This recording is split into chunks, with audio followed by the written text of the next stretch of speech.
Bismillahirrahmanirrahim. Assalamualaikum warahmatullahi wabarakatuh. Alhamdulillahirabbil alamin wassalatu wassalamu ala Rasulillah wa ala alihi wa ashabihi wa mawalah. Amma ba'd. Sebentar lagi kita akan melaksanakan salah satu kewajiban sebagai seorang muslim, yaitu melaksanakan ibadah puasa yang tertera pada Al-Qur'an, ya ayyuhalladzina amanu kutiba alaikumusiyam kama kutiba alal ladzina min qablikum la'allakum tattaqun. Dalam Islam, semua ibadah mempunyai ketentuan-ketentuan yang sudah ditetapkan oleh Allah Subhanahu wa taala. Asyam, puasa, mempunyai dua rukun. Rukun pertama adalah niat. Niat alangkah bagusnya dimulai dari awal pertama puasa.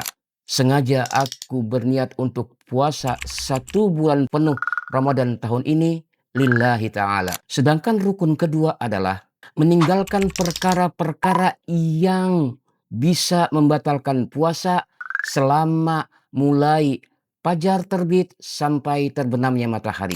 Di antara hal-hal yang dilarang atau harus dihindari ketika kita puasa adalah makan, minum, berhubungan suami istri, dan lain-lain yang bisa membatalkan puasa.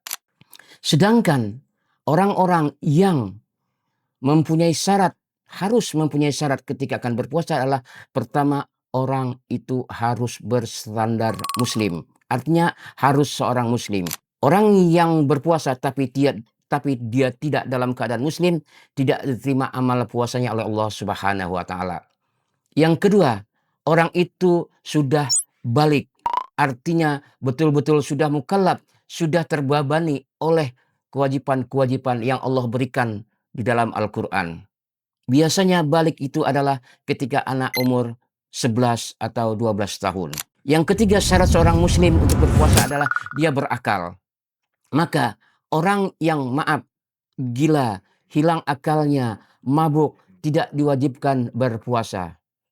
Yang terakhir, syarat berpuasa adalah orang itu mampu untuk berpuasa. Sedangkan mereka yang tidak mampu, misalnya dalam keadaan hamil, menyusui, sakit yang menurut keterangan dokter bisa menyebabkan hal-hal kalau dia berpuasa. Atau seorang yang mempunyai pekerjaan yang tidak mungkin dia berpuasa, maka dia dibolehkan tidak berpuasa. Biasanya orang yang tidak berpuasa bisa mengganti di bulan lain. Kalau dia tidak mampu berpuasa selamanya, dia bisa mengganti dengan bayar fidyah. Nah, dalam hal ini maka bulan Ramadan adalah disebut juga bulan edukasi, bulan pendidikan. Orang tua yang mempunyai anak walaupun belum balik 12 atau 11 tahun, silahkan umur 8, 9, 10 tahun untuk diajarkan berpuasa. Dididik dia untuk menahan lapar walaupun tidak sampai pada terbenamnya matahari. Dengan mendidik anak, maka dimulai dengan diri sendiri sebagai orang tua. Insya Allah, anak yang kita didik akan menjadikan anak yang betul-betul mempunyai nilai puasa lebih dibandingkan yang lainnya. Dan barang siapa hamba-hamba Allah yang mempunyai nilai puasa lebih, dia akan mempunyai pintu khusus masuk di hari kemudian kelak yang disebut dengan pintu Rayyan. Pintu Rayyan adalah pintu bagi seorang muslim yang mempunyai kelebihan ibadah di dunia dengan puasanya.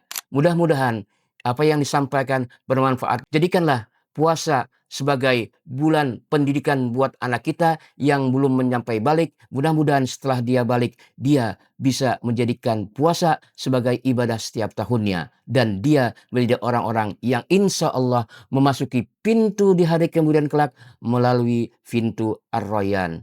Semoga bermanfaat. Wassalamualaikum warahmatullahi wabarakatuh.